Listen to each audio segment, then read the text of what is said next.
Hello guys, আসসালামু আলাইকুম। Smart cooking house থেকে তোমাদের সকলকে জানাই আন্তরিক শুভেচ্ছা ও অভিনন্দন। আশা করছি তোমরা ভালো আছো। আমিও তোমাদের দোয়া ও আল্লাহ তাআলার রহমতে অনেক ভালো আছি। আবারও চলে আসলাম নতুন একটি রেসিপি নিয়ে। আশা করছি রেসিপিটা তোমাদের অনেক ভালো লাগবে। রেসিপিটা যদি ভালো লাগে তাহলে লাইক, কমেন্ট, শেয়ার ও সাবস্ক্রাইব করে আমার পাশে থাকবে। আর ফেসবুক পেজ থেকে দেখে থাকলে আমার পেজটি অবশ্যই ফলো করে দিবে। চলো তাহলে রেসিপিটা শুরু করি।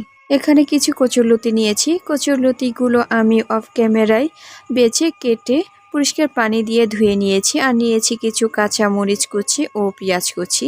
এবার কচুরলতিকে ভাবে সেদ্ধ করে নেব। সেজন্য চুলাতে কড়াই বসিয়ে দিয়ে সামান্য পরিমাণ পানি নিয়ে হালকা গরম করে নিয়ে এর ভিতরে কচুরলতিগুলো ছেড়ে দিয়েছি।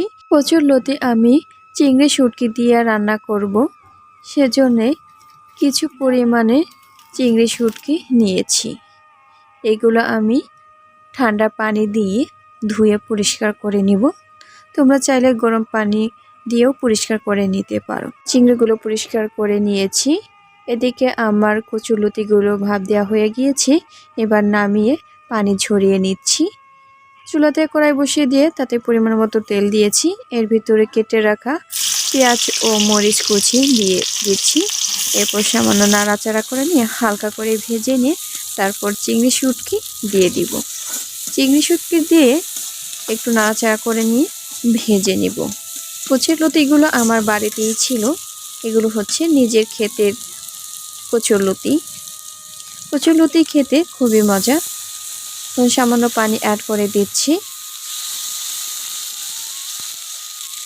এখন দিয়ে দিচ্ছি হলুদ গুঁড়া, ধনিয়ার গুঁড়া ও স্বাদ মতো লবণ দিয়ে নাড়াচাড়া করে নিচ্ছি।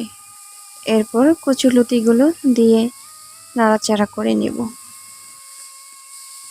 আমি আশা করছি ভিডিওটি না টেনে সম্পূর্ণ ভিডিওটি দেখবে। আরও নতুন নতুন রেসিপি পেতে আমার চ্যানেলটি অবশ্যই সাবস্ক্রাইব করে রাখবে। সেই সাথে একটি লাইক, কমেন্টস ও শেয়ার অবশ্যই করে দিবে। এখন পরিমাণ মতো পানি দিয়ে দিচ্ছি।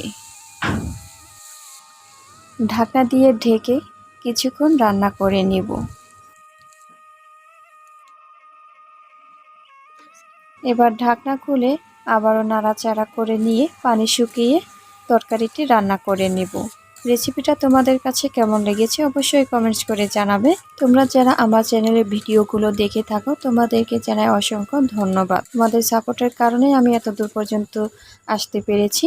তোমরা যদি আমাকে আরও সাপোর্ট করো তাহলে আমি আরও অনেক দূর পর্যন্ত এগিয়ে যেতে পারবো। তোমাদের সাথে কথা বলতে বলতে আমার রান্না করা হয়ে গিয়েছে। এবার নামিয়ে নেব। আজ এখান থেকে বিদায় নিচ্ছি। আবার দেখা হবে নতুন কোনো ভিডিওতে। সেই পর্যন্ত ভালো থেকো, সুস্থ থেকো। আল্লাহ হাফেজ।